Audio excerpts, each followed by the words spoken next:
Hello everyone, welcome to ATP star learning platform. तो इस video में हम लोग साउंड वेव्स की बात करेंगे और हमारी वर्चुअल लेबोरेटरी में साउंड वेव्स को विजुअलाइज करने की हम कोशिश करेंगे। तो कई बच्चों की प्रॉब्लम होती है, कंप्लेंट्स आती कि सर ये कॉन्सेप्ट तो समझ में आ रहा है पर हम इमेजिन नहीं कर पा रहे कि ये माइक्रोस्कोपिक लेवल पे कैसे हो रहा होगा। तो ये वीडियो आपको क्लियर करेगा कि साउंड वेव्स, जिसे हम लॉन्गिट्यूडनल वेव्स बोलते हैं, वो किस तरीके से स्पेस में प्रोपगेट करती है, इंटरफेयर करती हैं, डिस्प्लेसमेंट की तरह आप उसे एक्सप्रेस करते हैं या प्रेशर की तरह एक्सप्रेस करते हैं। ओके, तो लेट्स सी साउंड वेव्स के साथ हम थोड़ा खेलने की कोशिश करते हैं इस वीडियो में। ओके, तो लेट्स से हमारा सेटअप है। ओके, ये एक क्लोज्ड रूम है, हमने यहाँ पे एक सोर्स ऑफ साउंड लगा दिया, right, this is the source of sound. हम मैं यहाँ पे साउंड प्रोड्यूस करने की कोशिश करूंगा। ओके, लेट्स से मैंने एक पल्स प्रोड्यूस की, क्या आपको दिख रहा है? इस तरीके से ये साउंड वेव ट्रैवल कर रही, एक पल्स, सिर्फ एक वॉइस मैंने यहाँ पे प्रोड्यूस की इस तरीके से, राइट।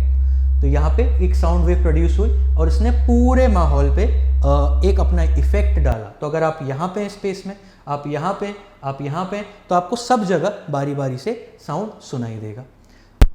आप इसे और बेटर तरीके से विजुअलाइज कर सकते हैं। लेट्स से हम इसे पार्टिकल्स की तरह विजुअलाइज करें कि भाई इस कमरे में एयर है, राइट, एयर के मॉलिक्यूल्स हैं, हम उस मॉलिक्यूल्स को इमेजिन करें। अब लेट्स से वो मॉलिक्यूल्स कैसे मूव करते हैं हम इस साउंड वेव को प्रोड्यूस करने के बाद ऑब्जर्व करेंगे। सी, क्या आप देख पा रहे हो? भाई इस सोर्स ने एक वाइब्रेशन प्रोड्यूस किया और हर मॉलिक्यूल अपने अगले मॉलिक्यूल को कानाफूसी करके वो मोशन ट्रैवल करवा रहा है इस तरीके से।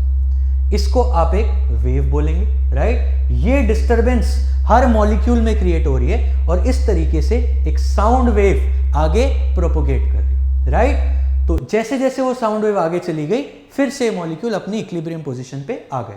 तो जब आप इन मॉलिक्यूल्स के डिस्प्लेसमेंट की बात करते हैं तो आप साउंड को as a displacement wave assume करते हैं और मैथमेटिकली उसको अकॉर्डिंगली डील करते हैं। लेकिन जब आप प्रेशर की बात करते हैं तो आप स्पेस में किस तरीके से प्रेशर चेंज हो रहा है, आप उस तरीके से उसे इमेजिन करते हैं। लेट्स से हम दोनों इमेजिन करने की कोशिश करते हैं। सी, तो इस तरीके से आपके प्रेशर के कंप्रेशंस ट्रैवल कर रहे हैं। क्या आप देख पा रहे हो? ये जो व्हाइट कलर के ब्राइट स्पॉट्स हैं, दीज आर प्रेशर कंप्रेशंस। तो कंप्रेशन आप देख पा रहे हो, जहां जहां कंप्रेशन है वहां पे मॉलिक्यूल्स बहुत क्राउडेड है, राइट, करेक्ट। तो मैं एक एक वेव प्रोड्यूस कर रहा हूं। लेट्स से मैं एक कंटिन्यूअस हार्मोनिक वेव प्रोड्यूस कर रहा हूं, साइनोसॉइडल। इसे ऑब्जर्व करना।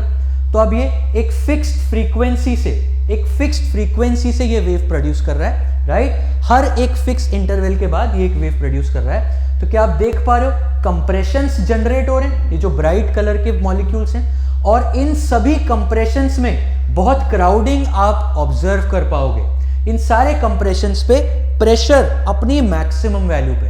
और अगर आप दो कंप्रेशंस के एग्जैक्टली बीच में नोटिस करोगे तो कुछ खाली खाली सा महसूस होगा। उन्हें हम रेयर फ्रैक्शंस बोलते हैं, राइट। तो इसीलिए जब हम साउंड को कंप्रेशंस और रेयर फ्रैक्शंस की तरह एक्सप्रेस करते हैं, हम उसे बोलते हैं it is a pressure wave. और जब हम साउंड को इन पार्टिकल्स के डिस्प्लेसमेंट की टर्म्स में एक्सप्रेस करते हैं तो हम उसे बोलते हैं डिस्प्लेसमेंट। क्या आप देख पा रहे, राइट। इसको थोड़ा और सिंप्लीफाई कर देते हैं, राइट, इस तरीके से। तो ये आपके कंप्रेशंस हैं और ये आपके रेयर फ्रैक्शंस हैं। These black spots are rarefactions, these dark spots, bright spots are compressions. आप एक कंप्रेशन से दूसरे कंप्रेशन जाओगे तो आपको वेवलेंथ भी समझ में आ जाएगा। सो लेट्स से इसका वेवलेंथ हम मेजर करें, राइट, ये अराउंड 120, इसका वेवलेंथ भी हम मेजर कर सकते हैं। अब एक काम करते हैं, मैं इस सोर्स की फ्रीक्वेंसी को चेंज करता हूं, आप ऑब्जर्व करना, राइट। लेट्स से मैं इसकी फ्रीक्वेंसी को बढ़ा दिया, राइट। फ्रीक्वेंसी को बढ़ा दिया मतलब हर सेकंड अब ये ज्यादा कंप्रेशंस प्रोड्यूस करेगा और ज्यादा रेयर फ्रैक्शंस प्रोड्यूस करेगा। क्या आप देख पा रहे हो? और speed of wave v equals to F lambda होता है। मैंने v के साथ छेड़छाड़ नहीं की, राइट, मैंने लैम्डा के साथ छेड़छाड़ नहीं की। तो मैंने फ्रीक्वेंसी को मैंने v के साथ छेड़छाड़ नहीं की, मैंने f को बढ़ा दिया तो आप नोट कर पाओगे अब दो कंप्रेशंस के बीच का सेपरेशन जो है वो कम हो जाएगा, आपका वेवलेंथ कम हो जाएगा। लेट्स से मैं फ्रीक्वेंसी को और बढ़ाता हूं तो आपका वेवलेंथ और कम हो जाएगा। Can you note that? आपका वेवलेंथ और कम हो गया, ज्यादा कंप्रेशंस और रेयरफैक्शंस अब आपको स्क्रीन पे दिख पा रहे हैं। करेक्ट। अब लेट्स से फ्रीक्वेंसी को मैंने बहुत कम कर दिया, मैंने मिनिमम कर दिया फ्रीक्वेंसी को, तो अब आपका लैम्डा बड़ा हो गया। अब आपका लैम्डा इतना बड़ा हो गया कि अब आपको स्क्रीन पर 2-3 ही कंप्रेशंस नजर आ रहे हैं। और जब आपने फ्रीक्वेंसी को बहुत बढ़ा दिया था तो आपको स्क्रीन पे बहुत सारे कंप्रेशंस नजर आने लगे थे। दिख रहा है? 2 3 4 5 6। तो फ्रीक्वेंसी बढ़ाने पर लैम्डा कम हो रहा है और फ्रीक्वेंसी घटाने पर लैम्डा बढ़ रहा है, गिवन द फैक्ट कि velocity of the wave constant है। हमने मीडियम के साथ कोई छेड़छाड़ नहीं की। ओके, देन मैं इसके एम्पलीट्यूड के साथ भी खेल सकता हूं। लेट्स से मैंने इसका एम्पलीट्यूड बढ़ा दिया, तो एम्पलीट्यूड बढ़ा दिया मतलब अब ज्यादा एनर्जी ये सोर्स अपने पार्टिकल्स को दे रहा है, ज्यादा एनर्जी दे रहा है। आप ऑब्जर्व करो, करेक्ट, आप इस तरीके से ऑब्जर्व करो। एम्पलीट्यूड और बढ़ाओगे तो और ज्यादा एनर्जी के साथ ऑसिलेट करेंगे, एनर्जी आगे ट्रांसफर करेंगे। तो इस तरीके से साउंड वेव स्पेस में प्रोपगेट करता है। ठीक है, देन हम एक चीज और यहां पे ऑब्जर्व कर सकते हैं। करेक्ट, तो हम मेनली जब साउंड को प्रेशर वेव की तरह ऑब्जर्व करते हैं तो ऑब्जर्व करो यहां पे प्रेशर एक साइनोसॉइडल वेरिएशन है जो आगे ट्रांसफर कर रहा है, राइट। किस पॉइंट पे कितना प्रेशर है ये आपको पता चल जाएगा इस ग्राफ से, और ये प्रोड्यूस हो रहा है आपके सोर्स पार्टिकल से, राइट, यानी कि यहां से। देन आप किसी भी पॉइंट का प्रेशर मेजर करोगे तो आपको पता चल जाएगा। लेट्स से मैं इसको पॉज कर देता हूं, राइट। मैं देख पा रहा हूं यहां पे कंप्रेशन है, करेक्ट, कंप्रेशन है यानी कि प्रेशर का मैक्सिमा आ रहा है, करेक्ट। रेयरफैक्शन प्रेशर का minima, right, rarefaction is pressure का मिनिमा। अगेन कंप्रेशन पे प्रेशर का मैक्सिमा, कंप्रेशन पे प्रेशर का मैक्सिमा, रेयरफैक्शन पे प्रेशर का मिनिमा। सारे कंप्रेशंस ऑब्जर्व करो, मॉलिक्यूल्स की क्राउडिंग हो चुकी है, राइट, मॉलिक्यूल्स की क्राउडिंग हो चुकी है।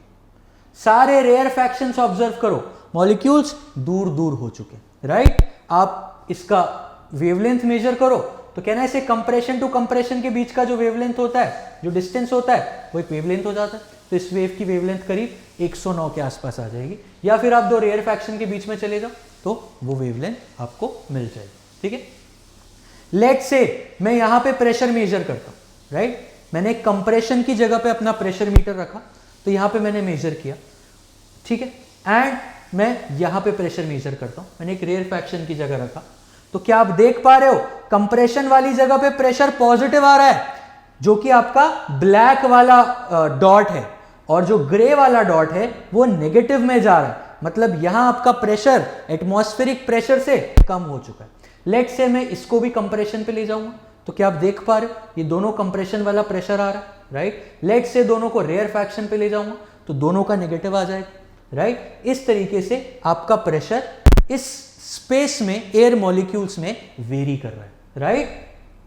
देन इस तरह की दो वेव्स को अगर आप मिला देंगे तो उनका इंटरफेरेंस होगा, राइट। और इंसिडेंट और रिफ्लेक्टेड वेव की जब आप बात करेंगे तो जब वो एक स्पेसिफिक कंडीशंस में इंटरफेयर करती हैं तो स्टैंडिंग वेव्स बनती हैं, राइट। तो इसका जो पिछले वाला वीडियो है वो कॉम्प्लीमेंट करेगा इस वीडियो को।